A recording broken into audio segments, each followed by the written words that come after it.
Hello everyone. तो आज से हम एक नई चीज़ स्टार्ट कर रहे होंगे, वो होगी क्लास 12 की मैथ्स की फॉर्मूला की सीरीज़ होगी। डेफिनेटली हम इसमें बहुत ही इंपॉर्टेंट चीज़ कवर कर रहे हैं। क्या? सारी फॉर्मूला। एंड सिर्फ फॉर्मूला पे नहीं रुक रहे होंगे, हम उससे रिलेटेड क्वेश्चन भी चेकआउट कर रहे होंगे। फाइन। जैसे ऑलरेडी मैंने यहाँ क्वेश्चन लिख रखा है, इसका आंसर नहीं लिखा है, तो वीडियो को एंड तक देखिएगा क्योंकि इसके आंसर एंड रिमार्क पॉइंट्स मैं आपको बताऊँगी। फाइन, स्टार्ट करते हैं। अब वो बकवास चीज़ें कुछ भी नहीं लिख रखी हैं। ये वो क्वेश्चंस हैं जैसे कॉम्पिटिटिव एग्जाम्स में भी जो यूज़ होते हैं, एज अ बेस यूज़ होते हैं आपके, एंड डेफिनेटली बोर्ड्स में तो आपके ये यूज़ हो ही रहे होंगे। अब A relation R in a set A is called reflexive. Reflexive कब कहलाता है? जब if a belongs to relation for every a belonging to set A. अब स्मॉल ए यहाँ पे एलिमेंट्स को डिनोट कर रहा है और कैपिटल ए सेट को। Fine, clear. अब एक पॉइंट इंपॉर्टेंट है, फॉर एवरी, जितने भी एलिमेंट्स हैं सबका सेट में, सब सेट के जितने भी एलिमेंट्स हैं सारे ही रिलेशन में इस तरह होने चाहिए कि अगर सेट में मान लीजिए 1 2 3 3 एलिमेंट्स हैं, तो अगर 1 1 आ गया तो आप उसको रिफ्लेक्सिव नहीं कह सकते हैं। ओनली इफ 1 1 2 2 3 3 मतलब all the elements of the set उस रिलेशन में उस तरह प्रेजेंट हैं, then only you going to call it reflexive. अब सिमेट्रिक और ट्रांसिटिव के केस में ये चीज़ नहीं होती है आपकी। सिमेट्रिक ट्रांसिटिव केस में तब ही आप चेकआउट कर रहे होंगे जब इम्प्लीकेशन अप्लाई होंगी। कैसे देखते हैं? If a b belongings to R implies that b a belongs to R for all a b belonging to A. अब अगर ए बी बिलोंग कर रहा है फिर ही आप चेक कर रहे होंगे बी ए के लिए। फाइन। अब ऐसा नहीं है कि यार हर एलिमेंट्स के लिए प्रेजेंट हो। अब थोड़ी कन्फ्यूजन हो रही होगी, डेफिनेटली मैं समझ रही हूँ, बट जब ये क्वेश्चन हम क्लियर कर रहे होंगे तो ये डेफिनेटली क्लियर हो जाएगा। बस इतना याद रखिए, इम्प्लीकेशन इंपॉर्टेंट है, एवरी एलिमेंट्स के लिए नहीं होता ऐसा। ट्रांसिटिव में अगर ए बी प्रेजेंट है, B C belongs to R present है, तब इम्प्लीकेशन आ जाती है कि ए सी प्रेजेंट है।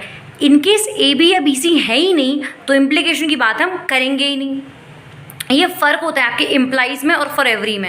अब ये कैसे हम इसको यूज़ में ला रहे होंगे, ये हम जब क्वेश्चन को देख रहे होंगे तब हम क्लैरिटी से समझ लेंगे। अब इक्विवेलेंस क्या है? जब रिएक्शंस आपके रिफ्लेक्सिव, सिमेट्रिक, ट्रांसिटिव तीनों बन जाएंगे, then you will call it a equivalence reaction. Fine. अब टाइप्स ऑफ फंक्शंस, पहले तो मैंने यहाँ क्वेश्चन लिख रखा है फंक्शंस क्या होता है, व्हाट्स फंक्शंस। नहीं क्लियर है? अभी क्लियर करती हूँ, पहले टाइप्स ऑफ फंक्शंस देख लेते हैं। ओके सॉरी, पहले फंक्शन ही बताती हूँ आपको। अब पता है एक क्वेश्चन था एग्जाम्पलर में, अगर मैं मेरे को सही से याद है तो मेरे टाइम में मैं खुद कंफ्यूज हो गई क्योंकि 1 1 ऑन टू के बारे में तो आता था। तो एक चीज़ था कि एक क्या था कि उसमें दिया था रिलेशन का, आपको मेरे को 2 हिस्सा दिया था रिलेशन में। एक में लिखा था 1 2, एक में लिखा था 1 3। तो आई वाज लाइक कि यार ये फंक्शन है, पर नहीं। फंक्शन आपके वो रिलेशंस कभी फंक्शन नहीं बन पाते जिनमें आपके एक एलिमेंट की मतलब एक से ज़्यादा इमेजेस हैं। फिर कन्फ्यूजन लग रही होगी। फॉर एग्जांपल, अब मेरा कोई रिलेशन है जिसमें 1 2 है, 1 3 है, 1 4 है। अब 1 की कितने इमेजेस हैं? 2 भी है, 3 भी है, 4 भी है। ये फंक्शन नहीं बन सकता। तो हर एलिमेंट की सिर्फ एक इमेज होनी चाहिए। अब हो सकता है बहुत सारे एलिमेंट्स की सेम ही इमेज हो जाए, वो बात अलग है। वो सारी चीज़ें टाइप्स ऑफ फंक्शन चेकआउट होंगी, पर एक ही इमेज होनी चाहिए। अब 1 1 function, a function x2y set to be 1 1 if the images of the distinct elements of x under f are distinct. मतलब अगर आपका x1 x2 सेम है, ओनली इन दैट कंडीशंस उनकी इमेजेस सेम होंगी। कहने का मतलब कि इमेजेस यूनिक हो जाएंगी। अब a की इमेज 1 है, b की इमेज 4 है, c की इमेज 2 है। अब कई लोग कन्फ्यूज हैं, y में 3 तो बच गया। हमें उससे फ़र्क नहीं पड़ता भाई, हमें सिर्फ ये फ़र्क पड़ता है कि सबकी इमेजेस अलग अलग है, यूनिक इमेजेस हैं। अब जब जो वो क्लैरिटी नहीं मिल पाती कई बच्चों को कि if f of x1 is equal to f of x2 implies that x1 x2।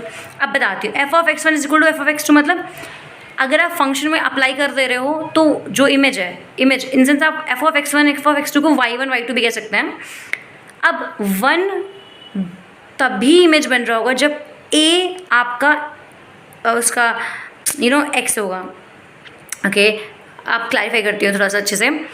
अगर x में आप a लेंगे, ओनली इन दैट कंडीशन आपको y में 1 मिलेगा, b के लिए 1 मिल रहा है, ऐसा तो नहीं हो रहा कभी। यूनिक इमेजेस हैं, ये कहलाता है आपका 1-1। ऑन टू ये कहता है कि y में प्रेजेंट सारे ही एलिमेंट्स किसी ना किसी एलिमेंट की इमेज हों, यानी कि कोई भी y का एलिमेंट आपका खाली ना जा रहा हो, ओनली इन दैट कंडीशन आपका जो फंक्शन है वो ऑन टू या सर्जेक्टिव कहलाता है। फाइन, ये चीज़ नोट कर लीजिएगा कि 1-1 को इंजेक्टिव कहते हैं, ऑन टू को सर्जेक्टिव। कई बार कन्फ्यूजन्स आपको डुबा देती हैं। ओके, अब अगर कोई फंक्शन 1-1 ऑन टू दोनों है तो वो बाइजेक्टिव फंक्शन कहलाता है। अब इंपॉर्टेंट पॉइंट पे आते हैं, वो है क्वेश्चन हमारा। अब क्वेश्चन में कह रहा है कि एक आपका सेट है ए जिसमें 3 एलिमेंट्स हैं, ए बी सी, रिलेशन आपका दे रखा है A B C A B.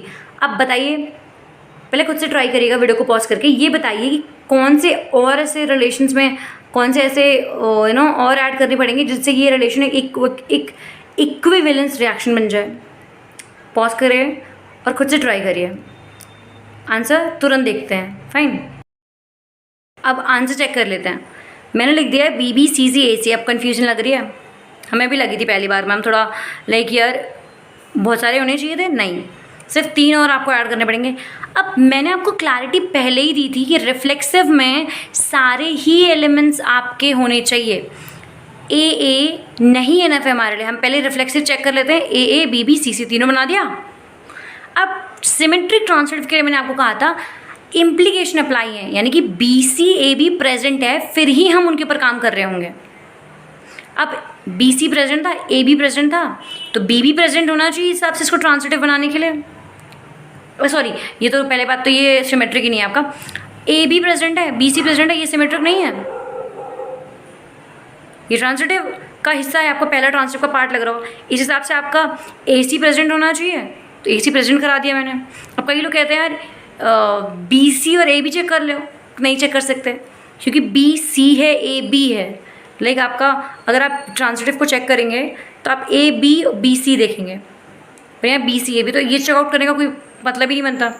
Checkout किया, पहले तो रिफ्लेक्सिव कंप्लीट कर लिया, फिर जो दिया था उस हिसाब से ट्रांसलेटिव को कंप्लीट कर लिया, सिमेट्री को चेक कर लिया, ट्रांसलेटिव को कंप्लीट कर दिया। फाइन, कंफ्यूज मत होइएगा क्योंकि अब पता है इसमें सबसे बड़ा ही ये हॉरिफिक सिचुएशन ये यहीं से क्रिएट होती है कि यार बहुत कंफ्यूज करता है रिलेशन वाला पार्ट, हमें भी कंफ्यूज किया था हमारे time. But you have to remember reflexive सारे ही एलिमेंट्स को सेटिस्फाई करना चाहिए और सिमेट्रिक एंड ट्रांसलेटिव में इम्प्लीकेशन अप्लाई है।